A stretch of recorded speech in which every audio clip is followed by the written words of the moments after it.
All right, let's get into some wide receiver submissions to the People's Panic Meter. Let's start here with Anthony N.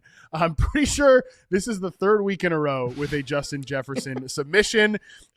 Anthony just sent, Justin Jefferson, Boone, you could talk to me about the schedule all you want, but I'm going to say it again. With the way J.J. McCarthy is playing, and I think that was his worst game. What we saw last week against the Bears. The way he's playing right now, I just don't see how Justin Jefferson is going to come close to returning wide receiver 1 fantasy value to me based on the merits of the exercise, which, if you could just tell from the last segment, is clearly a moving target here, and there's no real rules. But in the spirit of the Coping Corner, I think he's a Coping Corner guy, and I think Jordan Addison might just belong there with him as well. Yeah, I held out hope here for a little while. This was kind of the game that was going to signal which way it was going to go. And we just had another one of these ho-hum performances from him, right? Didn't get the big game. And you're starting to see the frustration creep through with him. And it's coming through in like a lot of ways. Like we're seeing it on the field a little bit, but there was also like the clip on the sidelines where like J.J. McCarthy's going around trying to hype everybody up. And you see Justin Jefferson just go like, relax, man. Like just like dial it back down. Like, it doesn't seem like those two guys are on the same page. And yeah, McCarthy's struggles are a real problem. And the fact that they're still in some of these games, I think, is the testament to Kevin O'Connell and some of the other players on that team.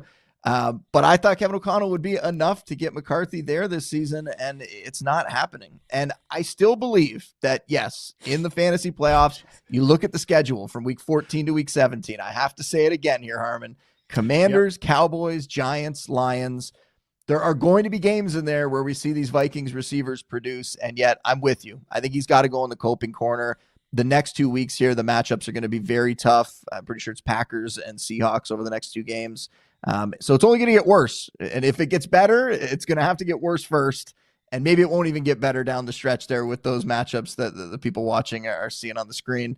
But yeah, it's Coping Corner time for Justin Jefferson. We're just not seeing in the games with J.J. McCarthy. We're not seeing him have ceiling performances. And that's got to scare you down the stretch, even with that easy schedule. Yeah, to be honest, I just think the whole Vikings offense goes in the Coping Corner because with the way McCarthy is playing, and they have to pretty much, I think, play him the rest of the way to just figure out who he is. He's just such a mess mechanically, man. It's a really, really dire right now. And I'm not saying he's going to be bad forever or he can't get better, but he has to get so much better to get Justin Jefferson to where he was supposed to be this season. And look, I'm always the guy that says, hey, with elite wide receivers, don't push the panic button outside of really dire situations. Like Nico Collins was a guy people wanted us to panic about. Nico Collins. People wanted us to panic about Drake London and these guys. Drake London, wide receiver 3 in points per game. Nico Collins, wide receiver 10 in points per game. Like, but there's a huge gap between. This is how bad it's been with McCarthy. There's a huge gap between like Michael Penix and whatever, even if you're down on CJ Stroud. I mean, shoot, Davis Mills is giving Nico Collins his best performances of the season. There's just a huge delta between what those guys are playing like and what McCarthy's playing like. So until we get some new information, yes, I think Coping Corner is where these guys belong. Yeah, so we want to go full Vikings offense. I'm on board with that. Yeah, let's go full Vikings offense. Jordan Addison. We have a Jordan Mason question later on from Josh B. Asked about that. Even though he scored a touchdown last week, that's when you know things are bad. When someone's like, hey, they scored a touchdown last week, I'm still feeling a little panicky. I also think that it's just, again, all of these guys in the Coping Corner, so we can save some time on that one. Okay, let's get to the next wide receiver submission here. This one comes in from Doug. Just titles Jamar Chase here. Do defenses figure out how to stop him and Flacco? My playoff hopes are fading fast. Thanks. I kind of think I'm at no panic on this one, Boone. Obviously, Jamar Chase is not playing this week. That, I don't know what you're going to do. You're going to panic about that. It stinks, but he spat on a defender. What are you going to do? I think that when Jamar Chase is back and it's Joe Flacco, it's maybe Joe Burrow late in the season if he wants to come back, I'm not really too concerned about this. So I think this one does have a caveat because I agree with you. It's no panic in my mind. Like you can't really panic about a guy just because he had one down game, that whole conversation we always have. He was over 90 yards in 5 games before that, right? Like he was still Jamar Chase. Mm-hmm. No concerns there. I think where the panic comes in is in this question. My playoff hopes are fading fast. So If your playoff hopes are fading fast and now you're facing Jamar Chase being out for a week, then yeah, I think you do have to trade him and you got to get a piece. It's the same as if you have guys on your roster, and we've talked about this in the past. If you have guys on your roster that have upcoming buys and you're trying to make it into the playoffs, you should be trading away those guys that have buys for players that have already had their bye, so that you don't have to deal with those missed games down the stretch, because you need every ounce of effort and positivity in your lineup. You need these guys playing. So that's how I would look at Chase, that if you're in a position where you're struggling to make the playoffs, then yeah, let's trade him away this week to a contender. Let's get some players that can get into your lineup and help you win this game and win some others. But if you're a contender, then yeah, it's no panic at all. Chase is going to come back and he's going to be fine. No, it's a good description there and designation between the two levels of panic. Let's get to the next one here. Josh B says, hey guys, what should I do with Xavier Worthy? Is he just a bench hold at this point? Maybe a risky second flex. My league does have 2 flexes. I don't know that I should just drop him since he came on so well at the end of last season, but there does seem to be other options that I can just stream off the waiver wire. Thanks. Boone, where are we at with Chiefs wide receiver Xavier Worthy? I'm going to be honest. I thought we had put him in the coping corner a long time ago. When I saw his name pop up, I was like, he's not already in the coping corner? He definitely should be. So this feels more procedural than anything else, that he is off to the coping corner. There's just nothing to like, what are we hanging our hat on here, right? He hasn't topped, he's topped 35 yards once in the last 5 games. Like, that's the kind of season it's been. He hasn't really had like that big performance, and he had all that time with Rashee Rice out. Now, I know he got hurt as well, and you can question, is he 100% during this entire season, or is he playing through some stuff? I don't know. Maybe we'll find out after the year that he was playing through a serious injury this whole time, and that was causing him a lot of problems. But yeah, I think you can move on. Like, I think I'm down to 1 league where I have him, and I will definitely be dropping him this week for some of the top names that are on the waiver wire that we'll talk about later, because he's just down into that wide receiver 3, wide receiver 4, maybe even flex range. And as I point out all the time with the waiver wire, you can find guys like that every single week. You could have gone out and got Michael Wilson, who was an obvious pickup last week, who I talked about in my deep stashes column on Thursday, because we found out that he was going to step in and be the number 1 receiver in that offense. You can always find guys like that. There's no need to hold on to somebody like Worthy. Xavier Worthy, wide receiver 57 in points per game this year. Your boy, Keon Coleman, has more points per game. He is wide receiver 55. That's how good Xavier Worthy's season is going right now. And this is a dead horse issue for me. I posted about it this morning, but Patrick Mahomes ranks 24th in adjusted yards per attempt versus man coverage so far this season, and 23rd since week 7 once Rashee Rice got back. I just think they mismanaged this wide receiver room. Like, I've been saying for years, get one normal wide receiver. Rice is very, very good in his role, but he's not an ISO man coverage player. And it's like, oh no, one more small, fast guy. That'll do it. We got old Hollywood Brown. What if we got new Hollywood Brown in Xavier Worthy?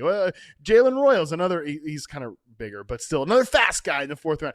Just one normal wide receiver, please. That would really help here. And I know Worthy has had some plays where he's been open down the field where Patrick Mahomes misses him. But that's the thing. If you're going to be a good fantasy player, you can't be like, well, that was the one play. That was the one play we had all day, and the quarterback missed it. So, yeah, I think Worthy is definitely a coping corner candidate. We'll see how the rest of the season goes. Interested to hear where you come down on this next one. DK Metcalf, we got a submission about him from Zach. Big fan of the show. Appreciate your insights. Coming back again to share grievances on DK Metcalf. The low floor baseline that he was drafted to have is declining, and he is almost seeming unstartable in non-PPR leagues where the receptions aren't rewarded in fantasy scores. Only 3 games where he had more than 60 yards receiving after week 11. Is this a coping corner candidate here? I'm at total panic on DK Metcalf. I did think really long and hard about saying coping corner, Boone, but where are you at on DK Metcalf? Yeah, I'm with you. It's total panic, and it was like borderline coping corner. I'm not going to push him over because I think this is kind of what we expected to a degree. Like, it might be slightly worse than that, but like, he's a boomer bust wide receiver 2, wide receiver 3. He needs that big play. He needs that touchdown. And early in the season, he was hitting on that stuff. And then lately, it's not really going down for him. We've seen the production really, really low, right? Like, if he's not finding the end zone, he's not hitting on any of those big plays. You're talking about a receiver that's giving you 30, 40 yards. And we've seen that more often than not lately from him. So it's total panic. I would listen to a coping corner argument. I thought you might make a coping corner argument here. But yeah, for me, I think it's total panic. And you can look ahead and say, like, Bears in week 12, Bills, Ravens, Dolphins, Lions, like, that's a bit of a concern. I mean, is Aaron Rodgers going to miss some time? Like, that's a bit of an issue. Mason Rudolph out there potentially at quarterback. Do these things kind of push him over a little bit more? I don't know. I think it's total panic, but we're getting really close to coping corner. The reason that I didn't put him in the coping corner, and I just laughed as I looked at this, because you mentioned it. To me, this is what I expected him to be. Like, this is exactly what I thought we'd get out of DK Metcalf. High highs, low lows. It hasn't looked exactly like I thought, because I thought he'd be a little bit more of a target hog, but just classic Aaron Rodgers and, the Arthur Smith marriage of it all. That's really not how it's been. He's been targeted on only sub 20% of his routes, but he is wide receiver 28 in points per game. Guess where I had him ranked in my rankings prior to the season? Wide receiver 28. Like, this, again, this is exactly what I thought we'd kind of get. It'd be sort of a wide receiver 3, but there would be high highs, there'd be low lows.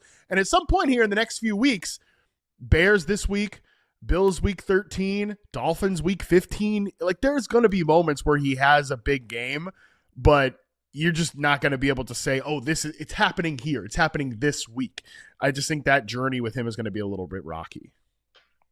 And I think we knew this week was probably going to be a down game because the Bengals, despite the fact that they're pretty much an easy matchup across the board, the one thing that they do fairly well is slow down opposing number one receivers, right? Like the DJ Turner of it all. So I think this week, I guess I'm not that surprised. I don't think you are, and just overall how we view him. So maybe that's the reason that we're not like falling over ourselves to put him in the coping corner, even though the production has been pretty brutal for like the last month or so. No question. Okay, last one comes in from social media about the wide receiver section here. I wanted to talk about this one because I'm really curious what you think about this. Jack BP sends, love the show. What's going on with Ricky Pearsall? Is he still hurt? Is he all right? Or was this a too many mouths to feed problem? Boone, what's your level of panic on Ricky Pearsall after he was a full-time player, ran a route on 85% of the dropbacks, 3 targets, 1 catch for 0 yards? Not exactly what you want to see. Yeah, I was really interested to see his first game back here, and it was definitely a disappointment. Only some panic for me. I'm hoping that this is just him knocking the rust off. That's what I'm chalking this up to. I definitely did expect him to hit the ground running based on the way they talked about it, how they weren't bringing him back until he hit top speed in practice, and him last week saying this is the first week when I finally feel like myself and that sort of stuff. I really thought that they had waited long enough that he was going to return, be at 100%, and really start to deliver. And yet, the worst of all, like the 0 stat line, 0 fantasy points, you never want to see that. So I think we are going to get a better version of him as we go here. I like the way the team has talked about him and even, suggested that he's played as a number 1 receiver when he's been healthy. We don't think that Brandon Ayuk's coming back anytime soon. They've already announced that they're not opening up the window. He's not going to practice this week. So we're waiting on him for a while still. So I think when Pearsall is, back in the groove here, we're going to see him produce. I hope it doesn't take more than just this one game to knock that rust off. But yeah, it's only some panic for me because I think he really fits a role in this offense. We've seen him make these explosive plays. We've seen him be a productive fantasy option as well. So I think that's going to happen now that Brock Purdy's back and this offense can start to hit its stride.